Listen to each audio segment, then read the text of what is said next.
सहसा अब मैं काफी गंभीर था, जैसा कि उस व्यक्ति को हो जाना चाहिए जिस पर एक भारी दायित्व आ गया हो। वह सामने खड़ा था और आंखों को बुरी तरह मटका रहा था। 12-13 वर्ष की उम्र, ठिगना शरीर, गोरा रंग और चिपटा मुंह। वह सफेद नेकर, आधी बांह की ही सफेद कमीज और भूरे रंग का पुराना जूता पहने था। उसके गले में स्काउटों की तरह एक रूमाल बंधा था। उसको घेर कर परिवार के अन्य लोग खड़े थे। निर्मला चमकती दृष्टि से कभी लड़के को देखती और कभी मुझको और कभी अपने भाई को। उसको लेकर मेरे साले साहब आए थे। नौकर रखना कई कारणों से बहुत जरूरी हो गया था। मेरे सभी भाई और रिश्तेदार अच्छे ओहदों पर थे और उन सभी के यहाँ नौकर थे। मैं जब बहन की शादी में घर गया तो वहां नौकरों का सुख देखा। मेरी दोनों भाभियां रानी की तरह बैठकर चारपाइयां तोड़ती थीं, जबकि निर्मला को सबेरे से लेकर रात तक खटना पड़ता था। मैं ईर्ष्या से जल गया। इसके बाद नौकरी पर वापस आया तो निर्मला दोनों जून नौकर चाकर की माला जपने लगी। उसकी तरह अभागिन और दुखिया स्त्री और भी कोई इस दुनिया में न होगी। वे लोग दूसरे होते हैं जिनके भाग्य में नौकर का सुख होता है। पहले साले साहब से असाधारण विस्तार से उसका किस्सा सुनना पड़ा। वह एक नेपाली था जिसका गांव नेपाल और बिहार की सीमा पर था। उसका बाप युद्ध में मारा गया था और उसकी मां सारे परिवार का भरण पोषण करती थी। मां उसकी बड़ी गुस्सैल थी और उसको बहुत मारती थी।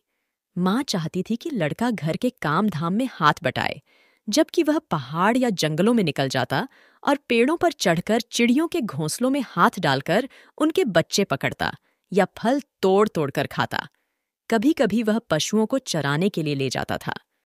उसने एक बार उस भैंस को बहुत मारा जिसको उसकी मां बहुत प्यार करती थी और इसीलिए उससे वह बहुत चिढ़ता था। मार खाकर भैंस भागी भागी उसकी मां के पास चली गई, जो कुछ दूरी पर एक खेत में काम कर रही थी। मां का माथा ठनका। बेचारा बेजबान जानवर चरना छोड़कर यहां क्यों आएगा? जरूर लौंडे ने उसको काफी मारा है। वह गुस्से से पागल हो गई। जब लड़का आया तो मां ने भैंस की मार का काल्पनिक अनुमान करके एक डंडे से उसकी दुगुनी पिटाई की और उसको वहीं कराहता हुआ छोड़कर घर लौट आई। लड़के का मन मां से फट गया और वह रात भर जंगल में छिपा रहा। जब सबेरा होने को आया तो वह घर पहुंचा और किसी तरह अंदर चोरी चुपके घुस गया। फिर उसने घी की हंडिया में हाथ डालकर मां के रखे रुपयों में से 2 रुपये निकाल लिए। अंत में 9-2-11 हो गया। वहां से 6 मील की दूरी पर बस स्टेशन था, जहां गोरखपुर जाने वाली बस मिलती थी। तुम्हारा नाम क्या है जी? मैंने पूछा। दिल बहादुर साहब जी। उसके स्वर में एक मीठी झंझनाहट थी। मुझे ठीक ठीक याद नहीं कि मैंने उसको क्या हिदायतें दी थीं। शायद यह कि शरारतें छोड़कर ढंग से काम करे और उस घर को अपना घर समझे। इस घर में नौकर चाकर को बहुत प्यार और इज्जत से रखा जाता है। अगर वह यहाँ रह गया तो ढंग शूर सीख जाएगा, घर के और लड़कों की तरह पढ़ लिख जाएगा और उसकी जिंदगी सुधर जाएगी। निर्मला ने उसी समय कुछ व्यावहारिक उपदेश दे डाले थे। इस मोहल्ले में बहुत तुच्छ लोग रहते हैं। वह न किसी के यहाँ जाए और न किसी का काम करे। कोई बाजार से कुछ लाने को कहे तो वह अभी आता हूं कहकर अंदर खिसक जाए। उसको घर के सभी लोगों से सम्मान और तमीज से बोलना चाहिए, और भी बहुत सी बातें। अंत में निर्मला ने बहुत ही उदारतापूर्वक लड़के के नाम में से दिल शब्द उड़ा दिया, परंतु बहादुर बहुत ही हंसमुख और मेहनती निकला। उसकी वजह से कुछ दिनों तक हमारे घर में वैसा ही उत्साहपूर्ण वातावरण छाया रहा जैसा कि प्रथम बार तोता मैना या पिल्ला पालने पर होता है। सबेरे सबेरे ही मोहल्ले के छोटे छोटे लड़के घर के अंदर आकर खड़े हो जाते और उसको देखकर हंसते या तरह तरह के प्रश्न करते। ऐ, तुम लोग छिपकली को क्या कहते हो? ऐ, तुमने शेर देखा है? ऐसी ही बातें। उससे पहाड़ी गाने की फरमाइशें की जातीं। घर के लोग भी उससे इसी प्रकार की छेड़खानियां करते थे। वह जितना उत्तर देता था उससे अधिक हंसता था। सबको उसके खाने और नाश्ते की बड़ी फिक्र रहती। निर्मला आंगन में खड़ी होकर पड़ोसियों को सुनाते हुए कहती थी, बहादुर आकर नाश्ता क्यों नहीं कर लेते? मैं दूसरी औरतों की तरह नहीं हूं जो नौकर चाकर को तलती भूनती हैं। मैं तो नौकर चाकर को अपने बच्चे की तरह रखती हूं। उन्होंने तो साफ साफ कह दिया है कि 100-150 महीना बारी उस पर भले ही खर्च हो जाए, पर तकलीफ उसको जरा भी नहीं होनी चाहिए। एक नेकर कमीज तो उसी रोज लाए थे, और भी कपड़े बन रहे हैं। धीरे धीरे वह घर के सारे काम करने लगा। सबेरे ही उठकर वह बाहर नीम के पेड़ से दातून तोड़ लाता था। वह हाथ का सहारा लिए बिना कुछ दूर तक तने पर दौड़ते हुए चढ़ जाता। मिनट भर में वह पेड़ की पुलई पर नजर आता। निर्मला छाती पीटकर कहती थी, अरे रीछ बंदर की जात, कहीं गिर गया तो बड़ा बुरा होगा। वह घर की सफाई करता, कमरों में पोंछा लगाता, अंगीठी जलाता, चाय बनाता और पिलाता। दोपहर में कपड़े धोता और बर्तन मलता। वह रसोई बनाने की भी जिद करता, पर निर्मला स्वयं सब्जी और रोटी बनाती। निर्मला की उसको बहुत फिक्र रहती थी। उसकी उन दिनों तबीयत ठीक नहीं रहती थी, इसलिए वह कुछ दवा ले रही थी। बहादुर उसको कोई काम करते देखकर कहता था, माताजी, मेहनत न करो, तकलीफ बढ़ जाएगा। वह कोई भी काम करता होता, समय होने पर हाथ धोकर भालू की तरह दौड़ता हुआ कमरे में जाता और दवाई का डिब्बा निर्मला के सामने लाकर रख देता। जब मैं शाम को दफ्तर से आता तो घर के सभी लोग मेरे पास आकर दिन भर के अपने अनुभव सुनाते थे। बाद में वह भी आता था। वह एक बार मेरी ओर देखकर सिर झुका लेता और धीरे धीरे मुस्कुराने लगता। वह कोई बहुत ही मामूली घटना की रिपोर्ट देता। बाबूजी, बहन जी का एक सहेली आया था, या बाबूजी, भैया सिनेमा गया था। इसके बाद वह इस तरह हंसने लगता था, गोया बहुत ही मजेदार बात कह दी हो। उसकी हंसी बड़ी कोमल और मीठी थी, जैसे फूल की पंखुड़ियां बिखर गई हों। मैं उससे बातचीत करना चाहता था, पर ऐसी इच्छा रहते हुए भी मैं जानबूझकर बहुत गंभीर हो जाता था और दूसरी ओर देखने लगता था। निर्मला कभी कभी उससे पूछती थी, बहादुर, तुमको अपनी माँ की याद आती है? नहीं। क्यों? वह मारता क्यों था? इतना कहकर वह खूब हंसता था, जैसे मार खाना खुशी की बात हो। तब तुम अपना पैसा माँ के पास कैसे भेजने को कहते हो? माँ बाप का कर्जा तो जन्म भर भरा जाता है। वह और भी हंसता था। निर्मला ने उसको एक फटी पुरानी दरी दे दी थी। घर से वह एक चादर भी ले आया था। रात को काम धाम करने के बाद वह भीतर के बरामदे में एक टूटी हुई बंसखट पर अपना बिस्तर बिछाता था। वह बिस्तरे पर बैठ जाता और अपनी जेब में से कपड़े की एक गोल सी नेपाली टोपी निकालकर पहन लेता, जो बाईं ओर काफी झुकी रहती थी। फिर वह एक छोटा सा आईना निकालकर बंदर की तरह उसमें अपना मुंह देखता था। वह बहुत ही प्रसन्न नजर आता था। इसके बाद कुछ और भी चीजें उसकी जेब से निकलकर उसके बिस्तरे पर सज जाती थीं। कुछ गोलियां, पुराने ताश की एक गड्डी, कुछ खूबसूरत पत्थर के टुकड़े, ब्लेड, कागज की नावें। वह कुछ देर तक उनसे खेलता था। उसके बाद वह धीमे धीमे स्वर में गुनगुनाने लगता था। उन पहाड़ी गानों का अर्थ हम समझ नहीं पाते थे, पर उनकी मीठी उदासी सारे घर में फैल जाती, जैसे कोई पहाड़ की निर्जनता में अपने किसी बिछुड़े हुए साथी को बुला रहा हो। दिन मजे में बीतने लगे। बरसात आ गई थी। पानी रुकता था और बरसता था। मैं अपने को बहुत ऊंचा महसूस करने लगा था। अपने परिवार और संबंधियों के बड़प्पन तथा शान बाण पर मुझे सदा गर्व रहा है। अब मैं मोहल्ले के लोगों को पहले से भी तुच्छ समझने लगा। मैं किसी से सीधे मुंह बात नहीं करता, किसी की ओर ठीक से देखता भी नहीं था। दूसरे के बच्चों को मामूली सी शरारत पर डांट डपट देता। कई बार पड़ोसियों को सुना चुका था, जिसके पास कलेजा है वही आजकल नौकर रख सकता है, घर के सवांग की तरह रहता है। निर्मला भी सारे मोहल्ले में शुभ सूचना दे आई थी। आधी तनख्वाह तो नौकर पर ही खर्च हो रही है, पर रुपया पैसा कमाया किस लिए जाता है?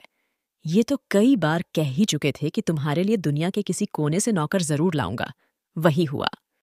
निस्संदेह बहादुर की वजह से सबको खूब आराम मिल रहा था। घर खूब साफ और चिकना रहता, कपड़े चमाचम सफेद। निर्मला की तबीयत भी काफी सुधर गई। अब कोई एक खर भी न टकसाता था। किसी को मामूली से मामूली काम करना होता तो वह बहादुर को आवाज देता, बहादुर, एक गिलास पानी। बहादुर, पेंसिल नीचे गिरी है, उठाना। इसी तरह की फरमाइशें। बहादुर घर में फिरकी की तरह नाचता रहता। सभी रात में पहले ही सो जाते थे और सवेरे 8 बजे के पहले न उठते थे। मेरा बड़ा लड़का किशोर काफी शान शौकत और रोब दाब से रहने का कायल था और उसने बहादुर को अपने कड़े अनुशासन में रखने की आवश्यकता महसूस कर ली थी। फलतः उसने अपने सभी काम बहादुर को सौंप दिए। सवेरे उसके जूते में पालिश लगनी चाहिए। कॉलेज जाने के ठीक पहले साइकिल की सफाई जरूरी थी। रोज ही उसके कपड़ों की धुलाई और इत्री होनी चाहिए और रात में सोते समय वह रोज ही बहादुर से अपने शरीर की मालिश कराता और मुक्की भी लगवाता। पर इतनी सारी फरमाइशों की पूर्ति में कभी कभी कोई गड़बड़ी भी हो जाती। जब ऐसा होता, किशोर गर्जन तर्जन करने लगता, उसको बुरी बुरी गालियां देता और उस पर हाथ छोड़ देता। मार खाकर बहादुर एक कोने में खड़ा हो जाता, चुपचाप। देख बे, किशोर चेतावनी देता, मेरा काम सबसे पहले होना चाहिए। अगर एक काम भी छूटा तो मारते मारते हुलिया टाइट कर दूंगा। साला कामचोर, करता क्या है तू? बैठा बैठा खाता है। रोज ही कोई कोई ऐसी बात होने लगी जिसकी रिपोर्ट पत्नी मुझे देती थी। मैंने किशोर को मना किया, पर वह नहीं माना तो मैंने यह सोचकर छोड़ दिया कि थोड़ा बहुत तो यह चलता ही रहता है। फिर एक हाथ से ताली कहाँ बजती है, बहादुर भी बदमाशी करता होगा। पर एक दिन जब मैं दफ्तर से आया तो मैंने किशोर को एक डंडे से बहादुर की पिटाई करते हुए देखा। निर्मला कुछ दूरी पर खड़ी होकर हाँ हाँ कहती हुई मना कर रही थी। मैंने किशोर को डांट कर अलग किया। कारण यह था कि शाम को साइकिल की सफाई करना बहादुर भूल गया था। किशोर ने उसको मारा तथा गालियां दी तो उसने उसका काम करने से ही इनकार कर दिया। तुम साइकिल साफ क्यों नहीं करते? मैंने उससे कड़ाई से पूछा। बाबूजी, भैया ने मेरे बाप को क्यों लाकर खड़ा किया? वह रोते हुए बोला। मैं जानता था कि किशोर उसको और भी भद्दी गालियां देता था, लेकिन आज उसने सुअर का बच्चा कहा था जो उसे बर्दाश्त न हुआ।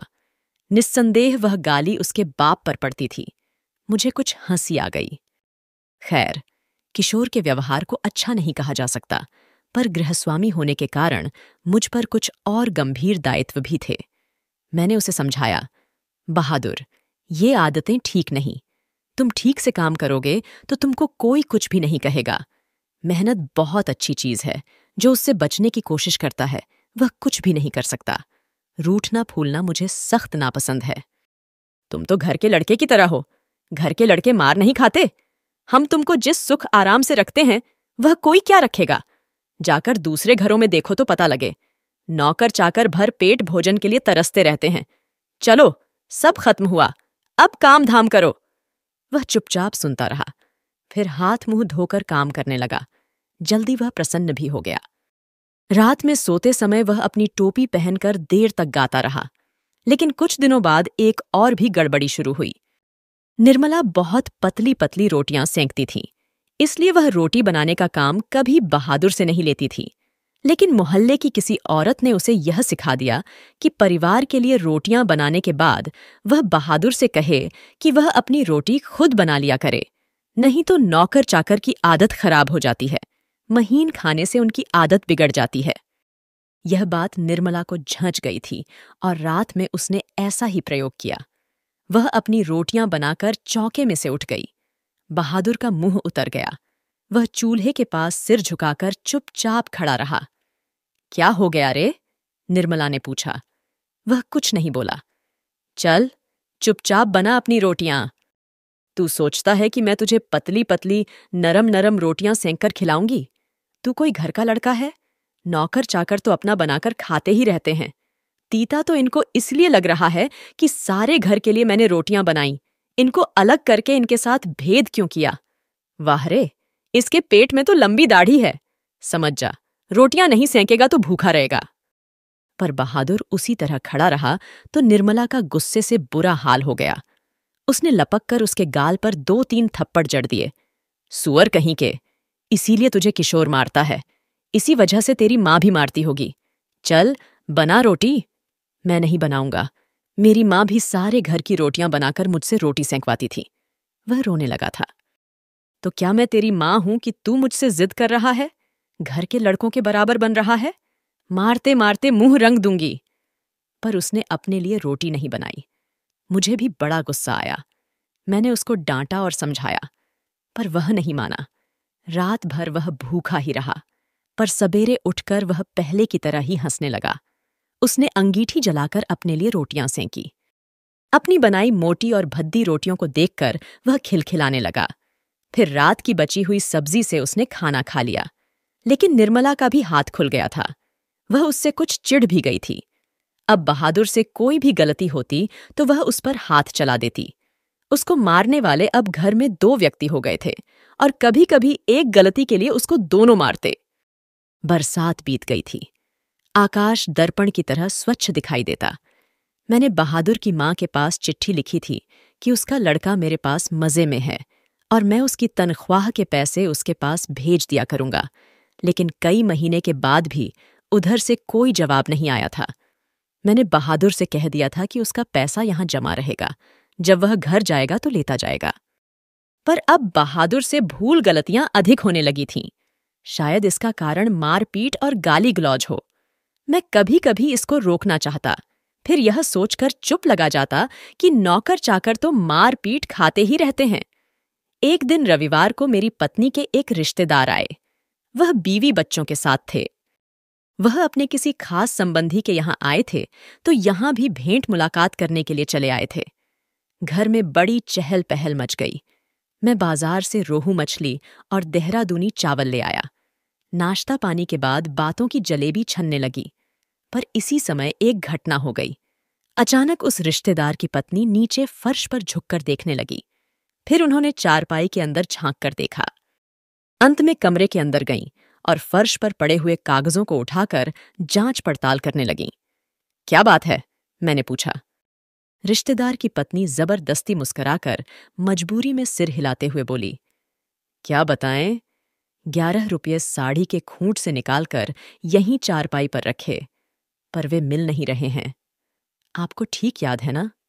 हाँ हाँ, खूब अच्छी तरह याद है। ये रुपये मैंने खूंट में बांध कर रखे थे। रिक्शे वाले को देने के लिए खूंट खोला ही था। फिर वे रुपये चारपाई पर रख दिए थे कि 4 रुपये की मिठाई मंगा लूंगी और कुछ बच्चों के हाथ पर रख दूंगी। रास्ते में कोई ढंग की दुकान नहीं मिली थी, नहीं तो उधर से ही लाती। किसी के यहां खाली हाथ जाने में अच्छा भी नहीं लगता।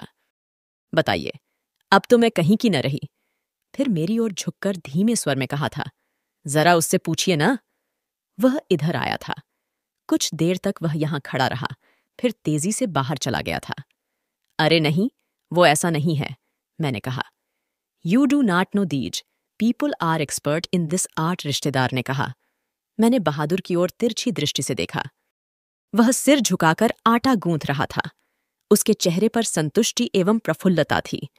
उसने ऐसा काम तो कभी नहीं किया, बल्कि जब कभी उसने 2-4 आने इधर उधर पड़े देखे तो उठाकर निर्मला के हाथ में दे दिए थे। पर किसी के दिल की बात कोई कैसे जान सकता है? न मालूम अचानक मुझे क्या हो गया और मैं गुस्से में आ गया। बहादुर, मैंने कड़े स्वर में कहा। जी बाबूजी। इधर आओ। वह आकर खड़ा हो गया। तुमने यहां से रुपये उठाए थे? जी नहीं बाबूजी, उसने निर्भय उत्तर दिया। ठीक बताओ, मैं बुरा नहीं मानूंगा। नहीं बाबूजी, मैं लेता तो बता देता। तुम यहां खड़े नहीं थे? रिश्तेदार की पत्नी ने कहा। फिर तेजी से बाहर चले गए थे। देखो भैया, सच सच बता दो। मिठाई खरीदने और बच्चों को देने के लिए ये रुपये रखे थे। मैं तो बुरी फंसी। अब वापस जाने के लिए रिक्शे के भी पैसे नहीं। मैं तो बाहर नमक लेने गया था। सच सच बता बहादुर, अगर नहीं बताएगा तो बहुत पीटूंगा और पुलिस के सुपुर्द कर दूंगा। मैं चिल्ला पड़ा। मैंने नहीं लिया बाबूजी। बहादुर का मुंह काला पड़ गया था। पता नहीं मुझे क्या हो गया। मैंने सहसा उछलकर उसके गाल पर एक तमाचा जड़ दिया। मैं आशा कर रहा था कि ऐसा करने से वह बता देगा।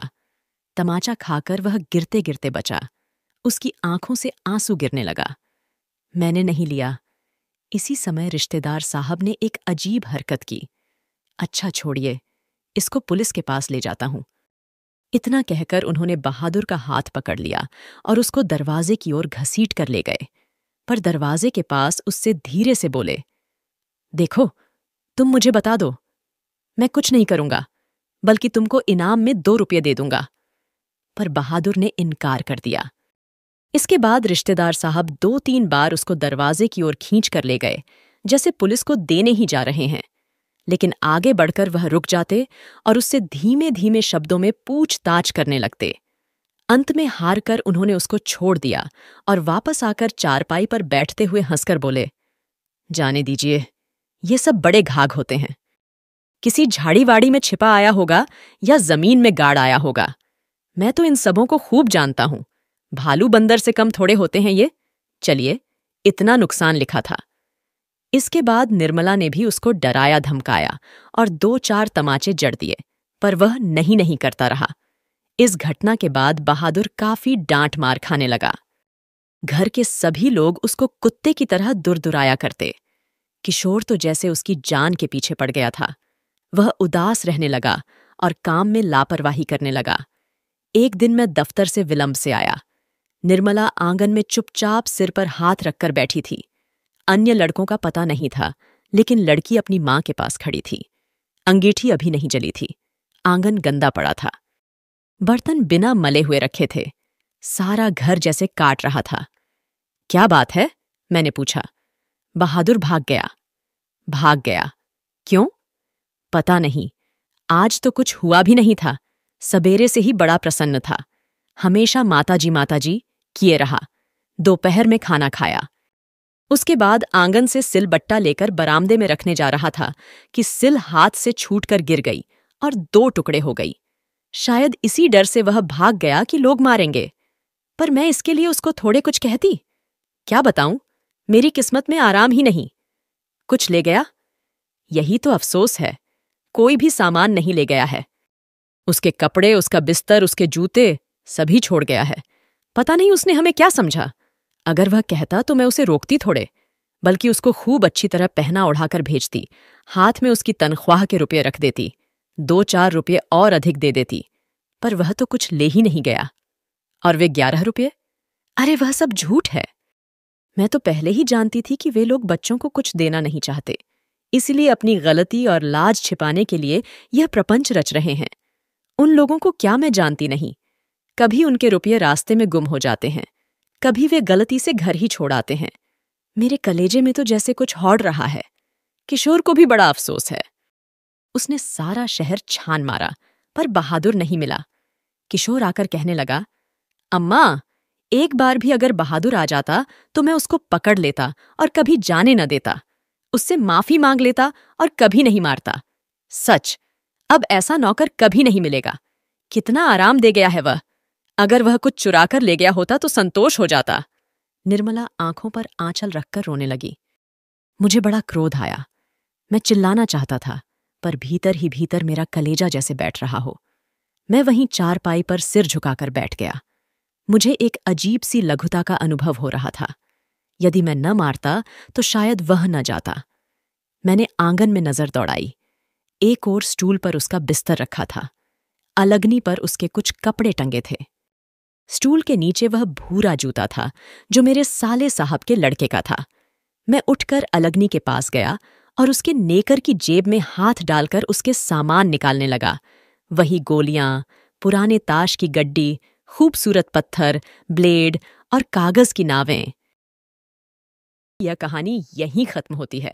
और हाँ, अगर आप कोई अपने पसंद की कहानी सुनना चाहते हैं तो कमेंट में ज़रूर बताइए। मैं कोशिश करूंगी। और प्लीज़ लाइक और सब्सक्राइब करना मत भूलिएगा। सुनने के लिए धन्यवाद।